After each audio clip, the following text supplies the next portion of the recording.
Welcome to the Product Quest podcast. Thank you for joining us on our journey to better understand innovation and product strategy. My name is Jan Vermut, and joining me as always are my co-hosts Scott Burleson and Jonathan Edwards. Today, we have a special guest, Jan Schmiedgen, with us to talk about all things design and innovation. Jan is one of those Duracell bunny energy level kinds of people, which clearly shows in his career path. Among doing many things, he has published and blogged a lot on design and innovation in various places. For example, he co-curates the blog thisisdesignthinking.net, which I strongly emphasize here. He is an entrepreneur who had several businesses and now managing partner and innovation strategist at Codify. There is one sentence, and I would like to quote this here on the Codify website, that I think really sums up Jan. So the sentence goes like this: intellectual curiosity paired with the strong need for independence. That's a very nice one. Jan co-founded Codify, which is an agency that supports organizations in innovating their innovation management and supports them in a lean and evidence-based way. We are certain to get more into that and what that actually means. But first of all, Jan, welcome to the Product Quest podcast. Thanks for having me. I'm really honored to be part of your show because I really like it and I'm a subscriber and fan. Very nice. That's great to hear. So I introduced you as really this Duracell kind of guy, and I know you always with this energy, and you always have this always run a changing system T-shirt. So change and movement is something that is really, really, I think something important to you. I want to kind of understand a little bit, where has this come from? I think you have a kind of when you look at your resume or what you have done in your life, you've done a lot of things. There's always been a passion, I believe, for design in the very broadest sense. So what do you think? Where did that came from? How did you start? So tell us a little bit about that. You know, because you warned me already upfront before we started the show that you might ask me these personal questions. You know what I did? I did a little journaling exercise on that because I really loved the question, because you don't often have the chance to, reflect upon your life path. And there's sometimes these weird turns in life. And you ask yourself, how did I end up here? At least I asked it myself quite often. Yeah. And so I have to put that into the camera. The listeners won't see that, but yeah, I even wrote it down because it was you're so really interesting. You came prepared. Yes. It was so interesting for me to I don't know, to think about myself. So okay, the question is where to start. I found the turning point, even though probably my family would say it started in my childhood when I drew all these comics and like to build robots with Lego and Metallbaukasten, things like that. Metallbaukasten is a very special East German thing. I was just gonna say that's a very special thing. It's like the Peter construction sets. That's probably what you have known in the West. Yeah. But it started in the teen years actually. It's really interesting because I had to reflect upon that. And that was in a time when, of course, in your teen years you always you always rebel against not only your parents, but also against maybe the environment you're in. Yeah. And in my case, my environment was a very conservative one because I come from a beautiful, beautiful Baroque city in the east of Germany. It's called Dresden. Very well known. Famous Semperoper, the Dresden Zwinger. You know, we have such a rich cultural history that unfortunately Dresden is a place, at least it has been in the past, maybe it changes now, where tradition means worshipping the ashes instead of passing the torch of fire. You know? Oh, that's a nice one. Okay. Yes. And as a young person, or someone who wants to find his way, there's an environment that is a little bit annoying. And so I had to rebel in my own way and I started doing graffiti. I didn't know this. Yes. And my parents hated it. I can imagine. And there was big fights all the time, but I don't want to go into this. What's interesting is, and how that relates to design, is that graffiti taught me many life lessons that I could apply later on. So regardless of the fact that, of course, I had to deal with typography, because in the end it was about bending characters. Yeah, I what I wanted, or what I realized very early on was that in order, nah, I have to start over. You can cut that out, can you? Yeah, yeah, Okay, good. yeah. Um, what I what I realized while I was doing graffiti was first of all that you can't be everybody's darling, because when you start doing your way of Mm, writing, you have to find your own style. And yeah. our style, for example, was that we also taped, if we did big murals, um, certain areas of the mural. And that was heresy. No graffiti artist would do that. You would have to do it freehand with your spray can. Oh, And okay. so So it's like and so we guidelines or something like. Okay, exactly like okay, okay, guidelines. okay. So we did something that was very unorthodox, and we were hated by the scene for that. When I say we, it's not my royal we, it's the crew and I back then. But we did good stuff with that. And I learned to not give a shit, if I can put it like this, about others' opinions if you want to find your own style. So I think that was a Okay. very big life lesson. Another life lesson, a more an entrepreneurial one, had nothing to do with design in a narrow sense, but also important, was we were very young. We had not that much pocket money because lower middle class family in the East, everyone was unemployed back then. I'm talking 90s here.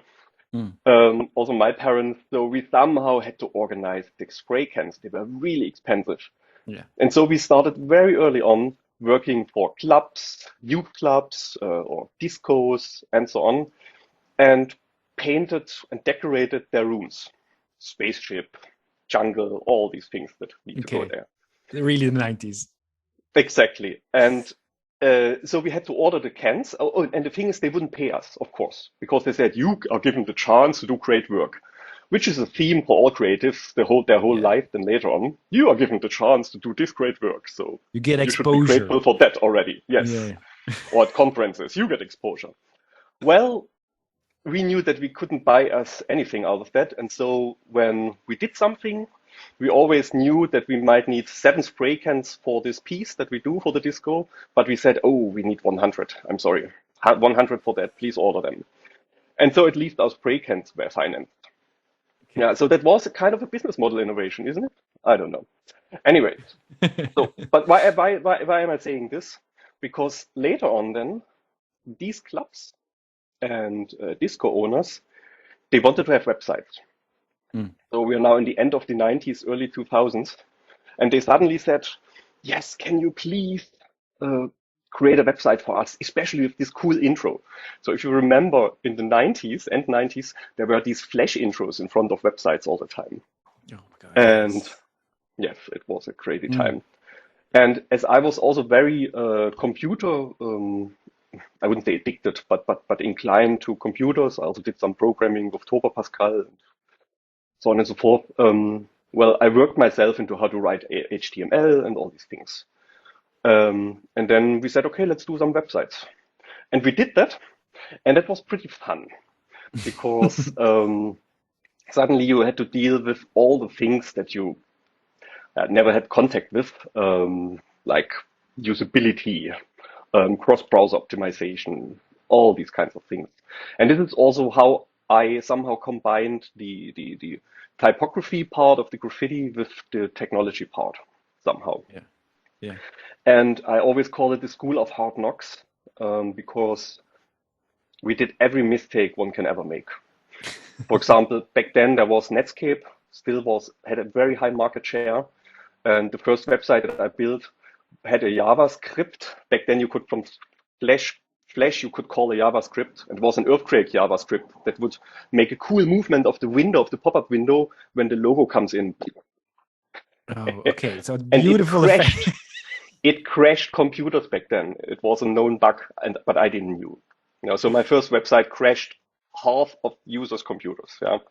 Okay. Um, so all these kinds of things we really learned the hard way.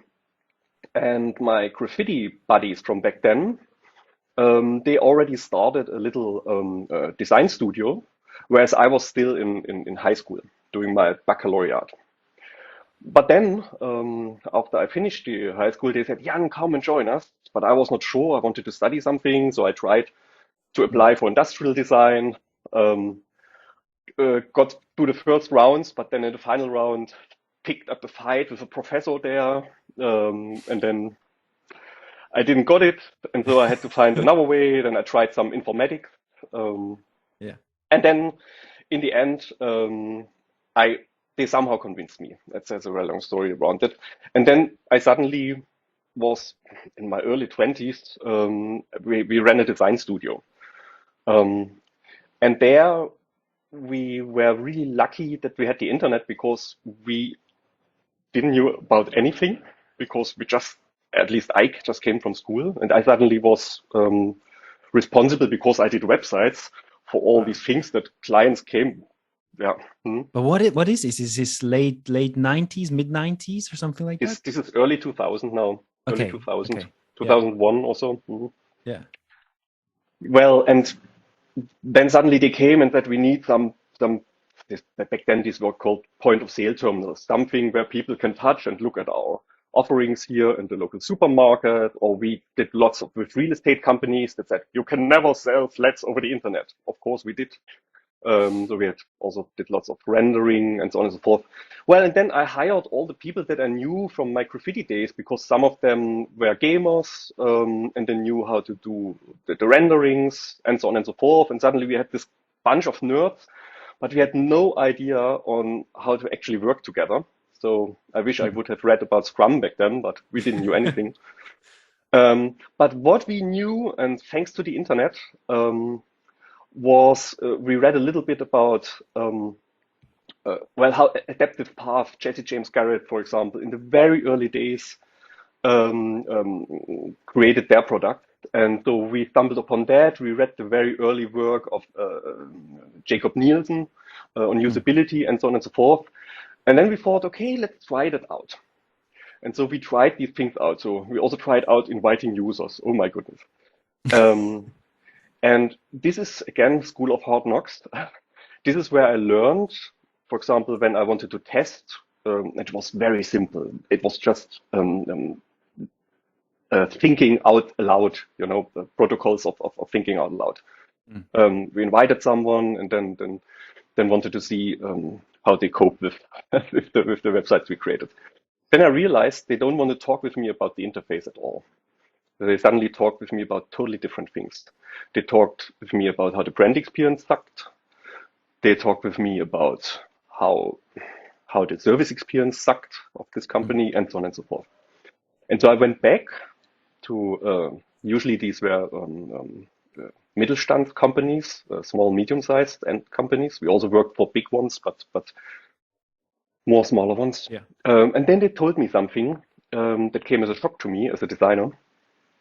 They said, Mr. Schmiedgen, really acknowledge and appreciate you as a designer, but you don't have to tell me how I run my business.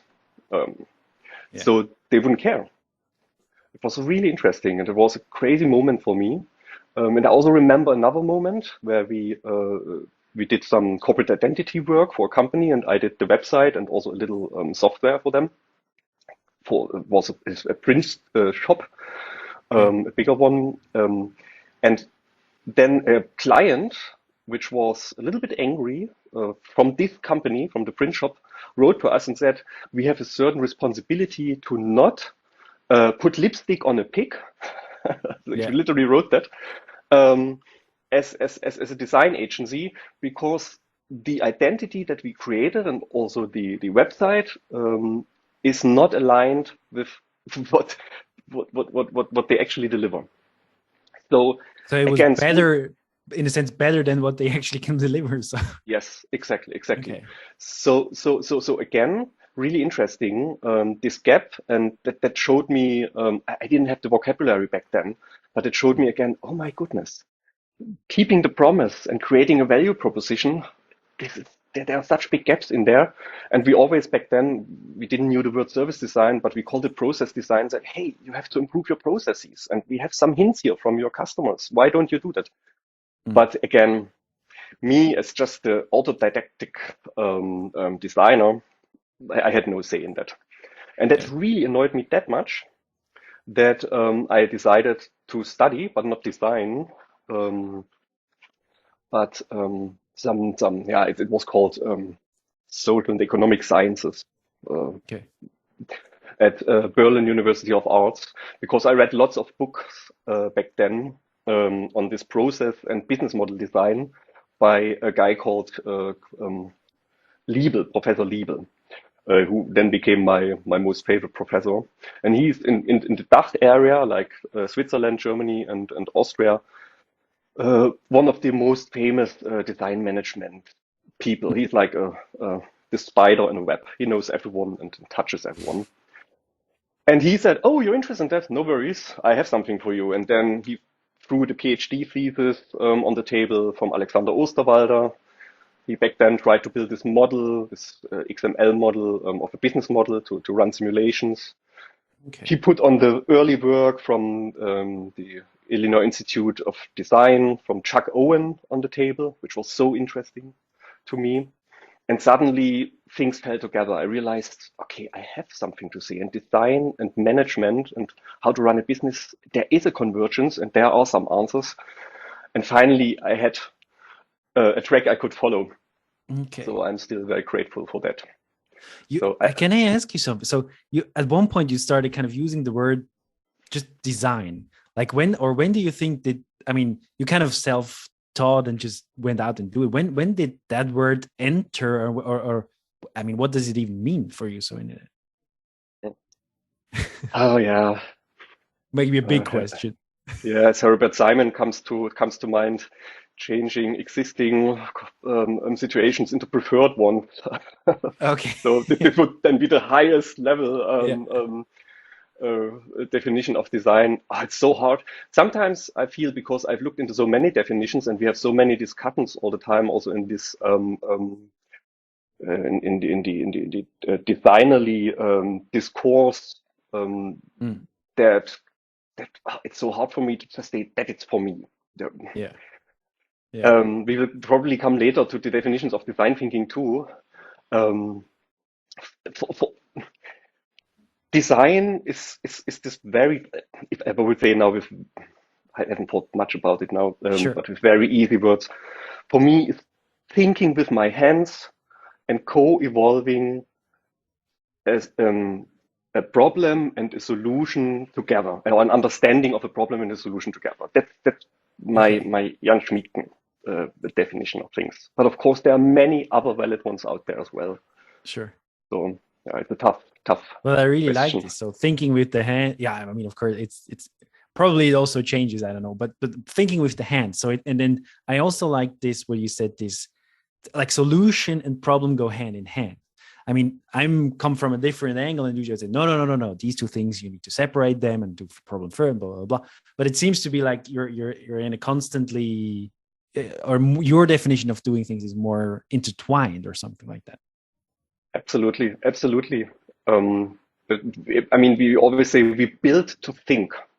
So all the models we create, Okay. we throw away. That's very counterintuitive also for outside observers who look at the work at designers. Bolland and Coloppi wrote a really cool book on that. It's called Managing as Designing, where they observed designers in their work, especially architects, very, very famous architects. Mm. And this permanent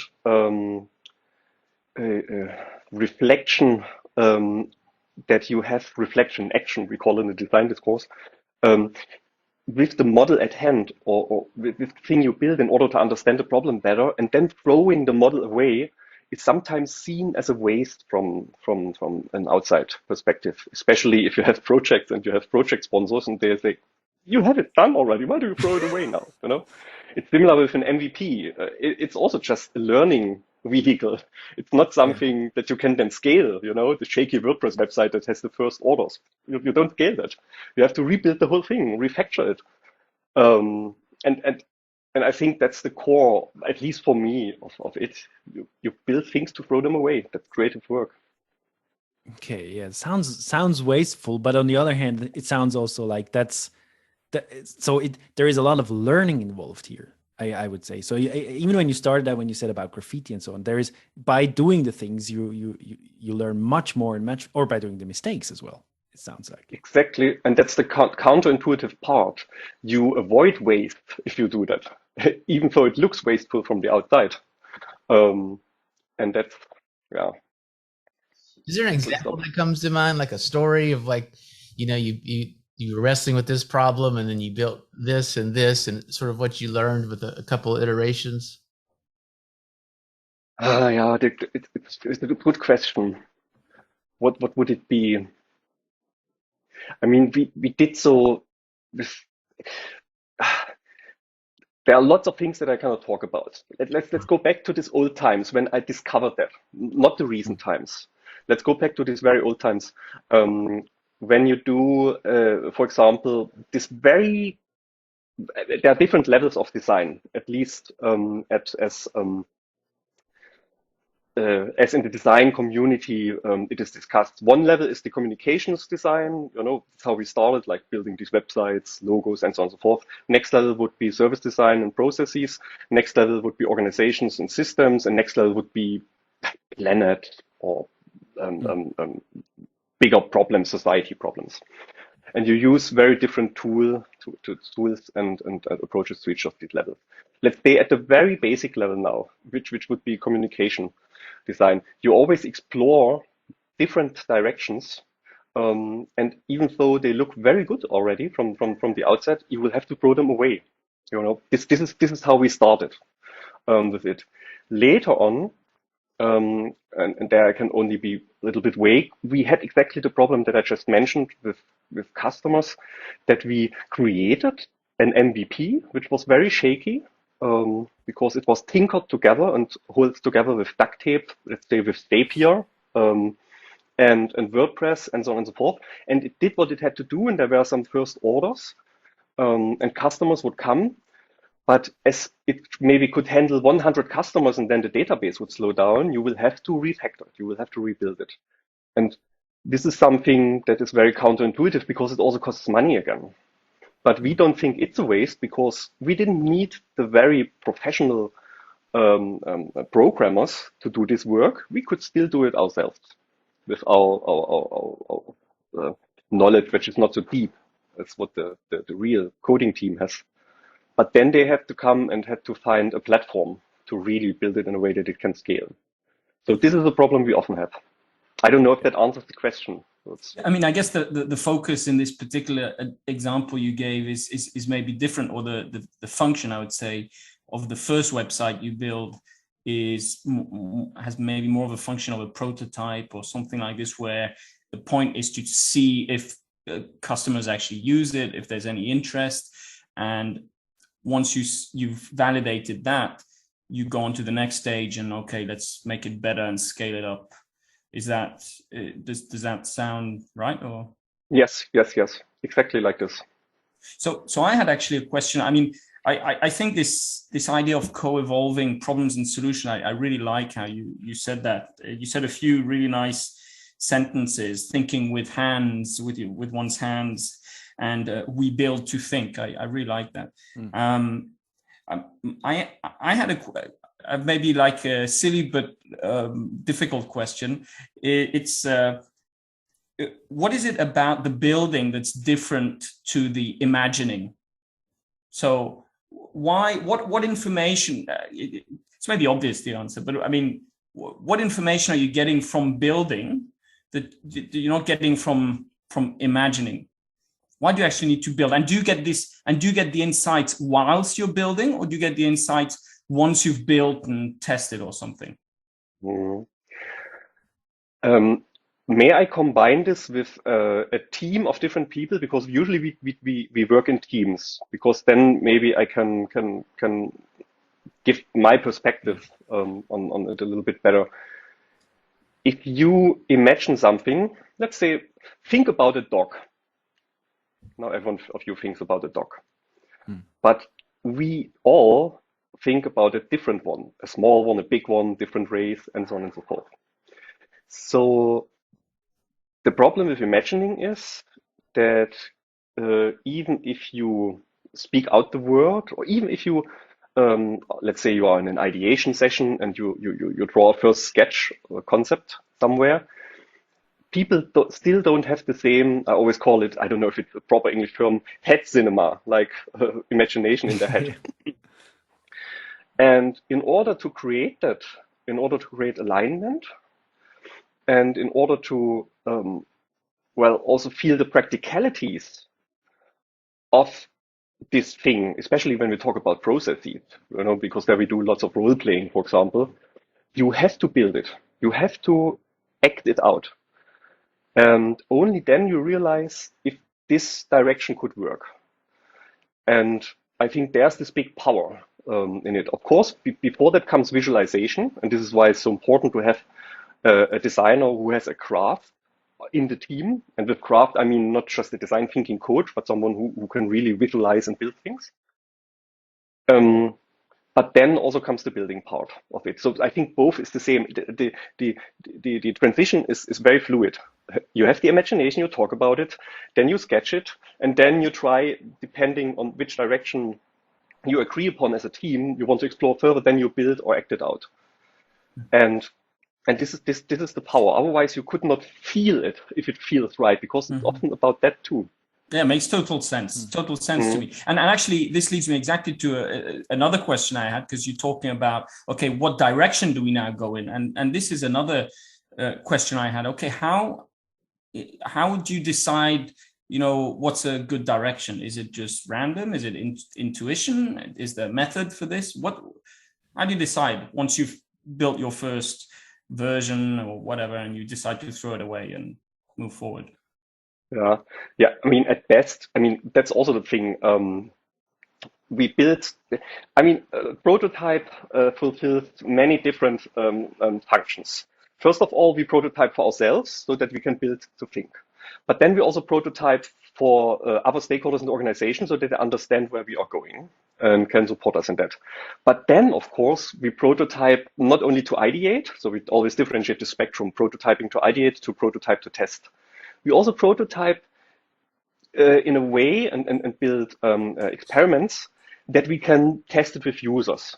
So when we decide in which direction to go, we usually do that either with a sponsor user we have on the team. That's the most convenient situation. Unfortunately, you don't have that all the time. Or we do it then if we go back into the field work and test it with real customers or users, depending on what we test. Did I understand this correctly? So you would say there's a different kind or different prototype depending on whoever you show it to, or however you want to test it with. So absolutely, yes, absolutely. So the direction you choose to go in is really more about what it is, what hypothesis you want to test, rather than anything else. So is that correct? So do you want to test for value? Do you want to test for whatever feasibility? I don't know, what different kinds of things. In design thinking, we often test, most of the time test for desirability, sometimes also if it really works, then feasibility, exactly. Viability is usually a little bit, this risk dimension is not a thing we test so much in design thinking. There we go into the learning cycle of lean startup then. But yes, it's exactly like this. For example, for us as a team, because we have so much wrestled with the problem already, we can also work with a prototype where everything is baked in already. It's not the best practice, but it happens. A tester, a user, would totally overwhelm that. We will have to single out the hypothesis that we want to test with this user, and then we will have to build a prototype for that. And so it might be that we build up to, let's say, 5 experiments, because each one tests a different hypothesis, and then go out and talk to the user about that, or put them into a situation to explore it. Best is if we don't talk at all. And that's definitely different. This building a prototype for a testing setup than building a prototype to ideate and have your head cinema again. There's a beautiful short sentence in there, which I want to kind of go in. It's best if you don't talk at all. Can you elaborate a little bit on this and why? Depending on what you test, you first want, and there we are again with these very simple methods of user and design research. You want to have the user talk out loud. if you sit with him and it's a very early prototype. So before you prime him and tell him what these things are that you put in front of them, you let them explore the whole thing, think out loud what he believes this is, what he believes we intend to do with it, what he would do next, and so on and so forth. It's so simple, but it's incredibly hard, especially for all the teams that we train, because we do lots of training, to stand the silence. It's really tough. It's also tough for me at times, and then well, to try to get into the mental model of this user in front of you first, before you then ask him to do certain tasks, because then he already feels like where you're heading to. Yes. Okay. Yep. So often we do that, if I may add that, we often do that, especially with value propositions, because in design thinking we often explore value propositions, and then we put several ones in front of him, and then he has to tell us in his own words what this might be. Would this be an online service? Would this be a personal consulting package? What would it be? Things like that. So that's so in the first. So you built, so either it's paper. I don't know how to imagine these prototypes, but you don't say anything at all, and you just want to kind of the pure reaction of the user. If the test setup is how to say necessitates that, yes, we would of course give instructions in the very beginning and say what we want to hear from him. And that we want to hear, for example, his thoughts.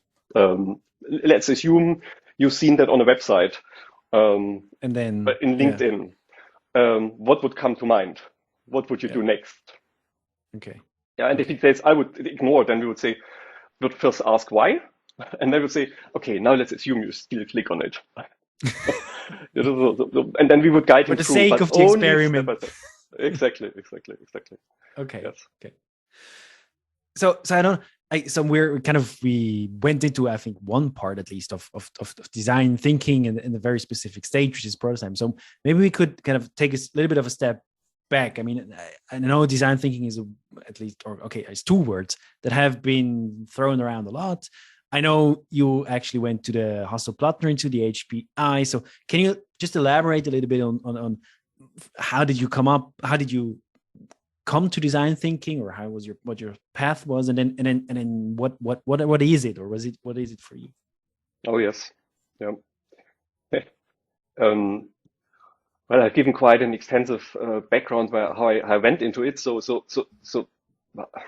you see that I come from the craft. So I worked back then with fireworks and all these, I don't know, Macrometer Director, these really dinosaur tools back then, and then. Again, I told you that I was so happy to meet this cool professor of mine who introduced me to this discourse between management and design. And this also helped me to discover in 2000 or in 2006, around that it was, the early articles of Bruce Nussbaum that in Business Week, that he kicked off, at least for management, this whole design thinking hype. Then along that, I also discovered Roger Martin. I mean, all the people that wrote about the interrelations of managing and designing. And then finally, I had found a word for something that I could never articulate, because I mean, after all, I was just a crafts person and not a management person yet. And so I thought, oh, that's so interesting. Who in Germany is also doing something with that? And I think it was in 2007 or so that the D School was founded.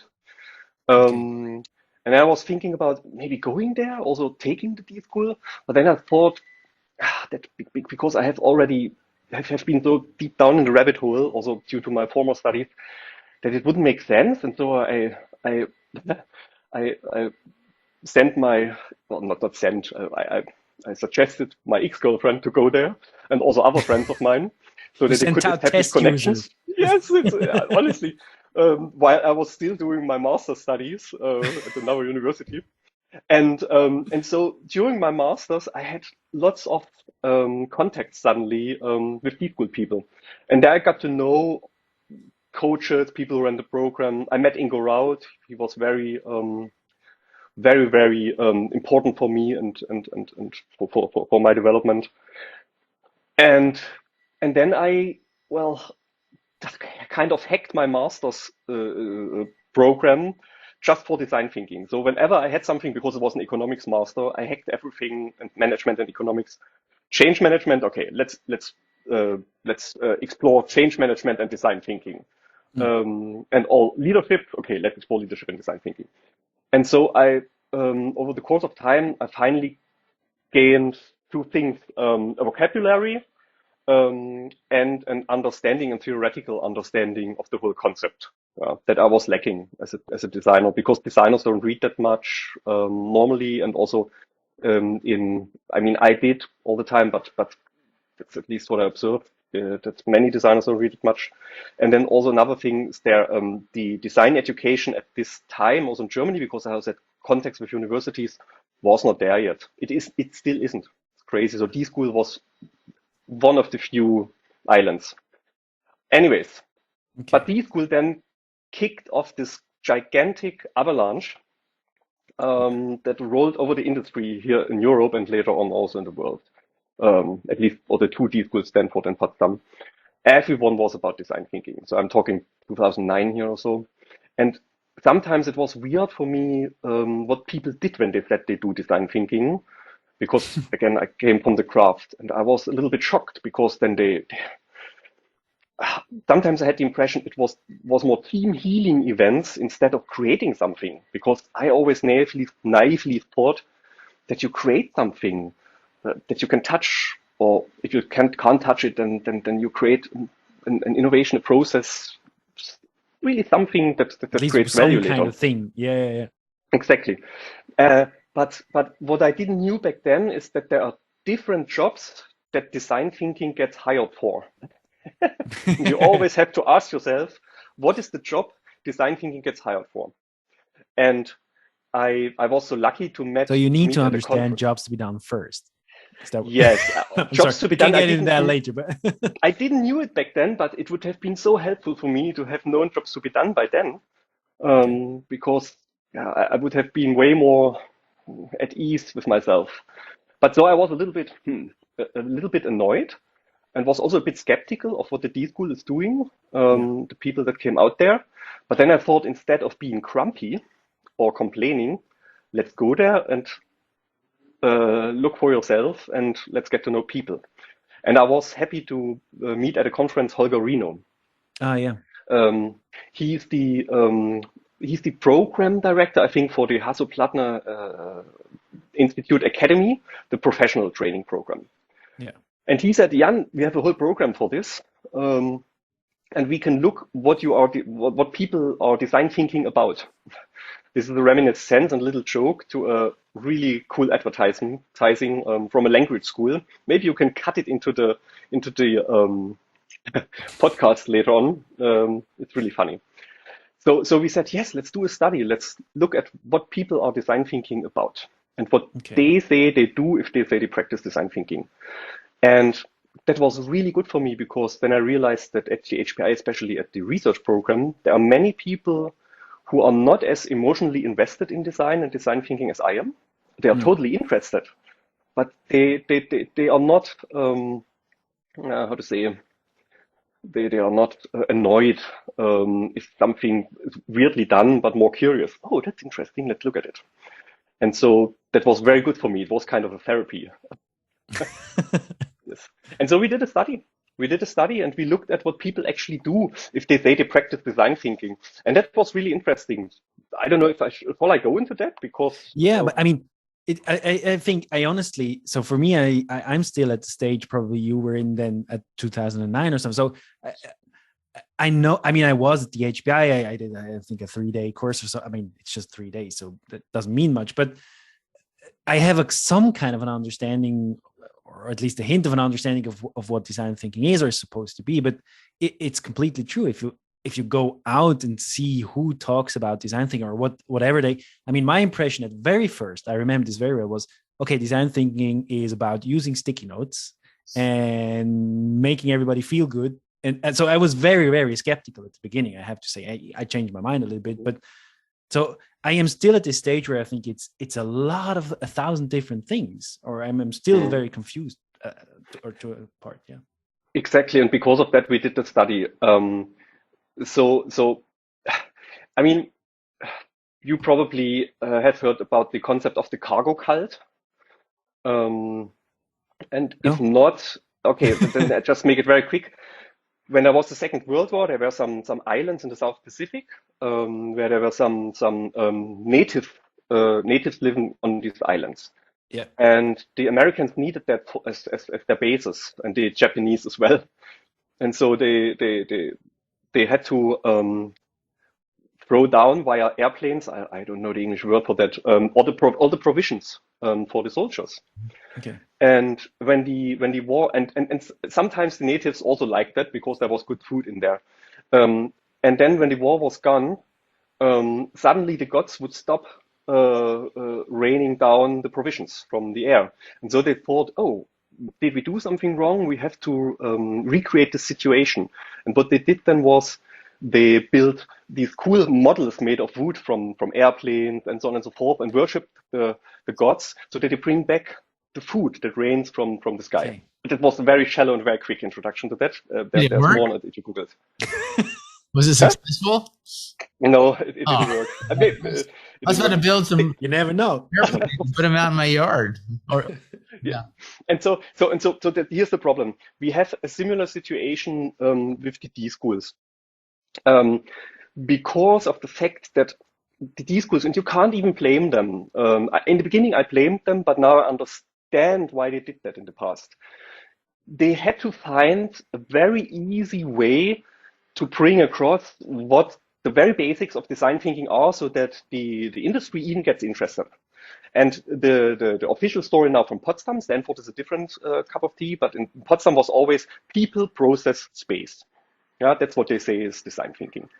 And especially the space part, where in the beginning, in Stanford, when they started to prep their spaces, they knew that all the furniture needed to be flexible, so they bought some red couches at IKEA and put some rolls on it so that they could be moved more easy. And then suddenly the red couch became a symbol of design thinking, similar to the sticky notes that you mentioned, Jan. And then people thought, oh, well, space is very important. That's what the D schools say. Let's now create a space, the red couch, the sticky notes, maybe a whiteboard, and then some fluffy pillows, colorful ones. And that's it. And people get in there and they are creative. That's a cargo cult, of course. And but we have that all the time. I mean, we also have that with rituals, in Scrum, where you slavishly follow the rituals instead of looking at what the team really needs, and so on and so forth. Cargo cult is methodology agnostic. It happens everywhere. And in design thinking, the stickies are very visible because we have hundreds of them and they make such a good photo motif. And so that's what represents design thinking work all the time, which is weird because you could also show the prototypes, for example, but I don't know. It's more, I can understand it. We react more to faces, and there are many faces, and then there are all these ideas and colorful, it looks good. So, but then, of course, also in the management discourse of design thinking, because for those people, all these creativity techniques were very new that we use. And of course, design thinking has not invented anything. Design thinking is just a collection of practices, techniques, and principles from all kinds of disciplines that are useful to put together, and it created a mashup, and it's always changing anyways. So all these creativity techniques. Yeah. Yeah. I think that's really interesting. I mean, and I don't mean this as a critique, right? But sometimes it can be really helpful to just kind of have a label for a couple of tools and put it all into one bucket. I think up to a certain point, jobs, to be honest, not that different. I mean, in a certain sense, the thinking was always around, and you can trace it back very, very long, and people have understood different things about it. But once you have the label, it changes things. So I think it gives it becomes much more tangible. It gives you a language to talk about and all these kinds of stuff. So I don't mean this as a critique, but so you would really say it's kind of up to a point, it's a label for things that have already been there. and a recombination of them in a very special package, which is needed at this time. Yes. Yeah, Okay. of course. Of course. Yeah. I mean, Okay. all the method, let's look at the method in design thinking, for example. Did IDEO invent them? Of course not. I mean, that comes from sociology, from anthropology, ethnography, and so on and so forth. And there's also the depth and the professional depth there. I mean, for these workshop, I always differentiate workshop design thinking and project design thinking, but for this workshop learning experience design thinking, we had to boil down these things because the goal was never, at least that's my view, probably people would Sure.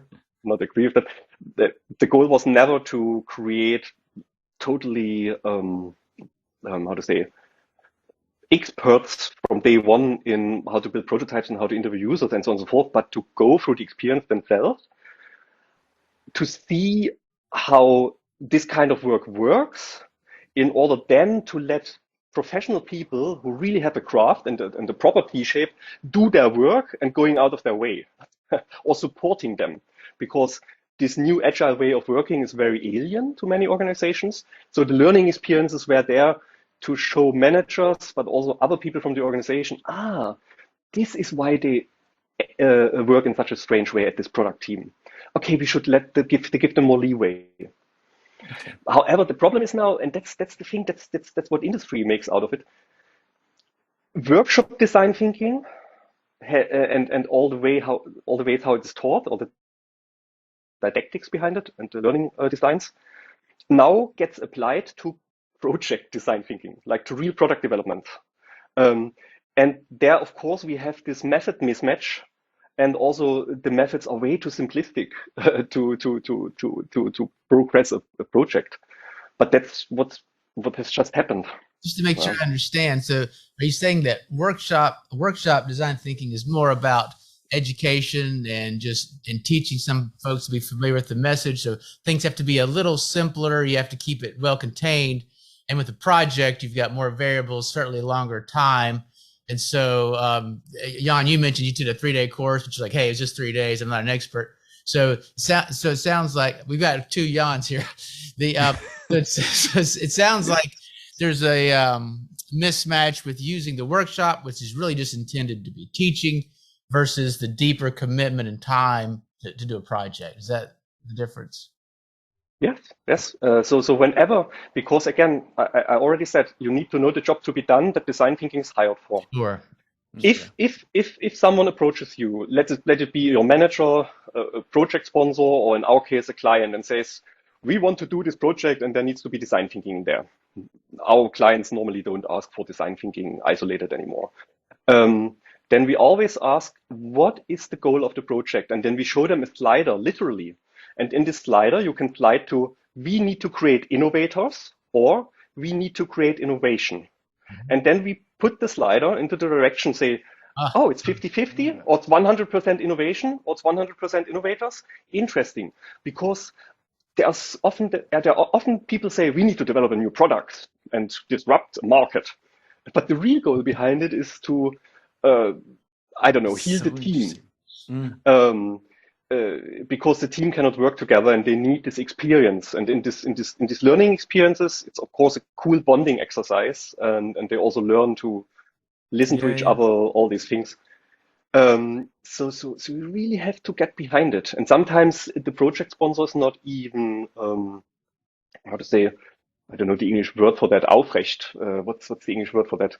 He's not saying the truth. Honest.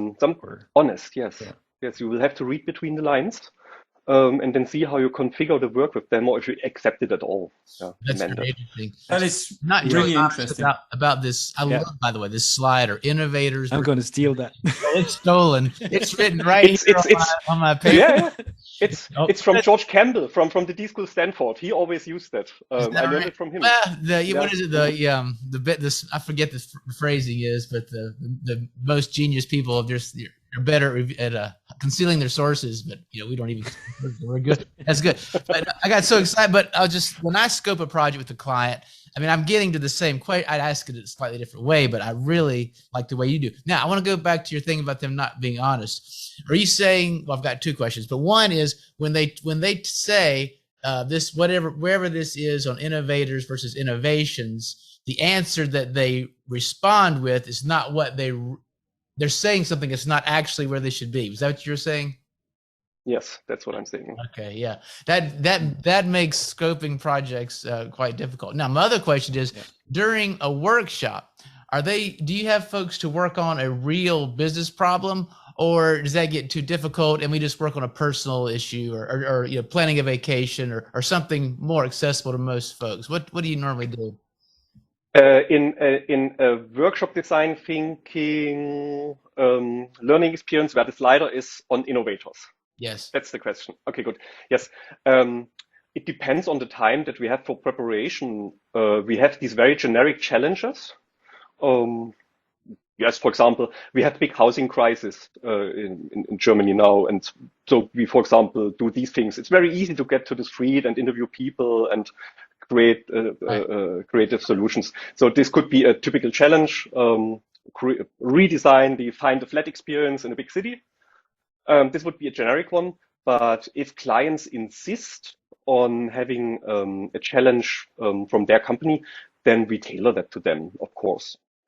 Both is possible, both works.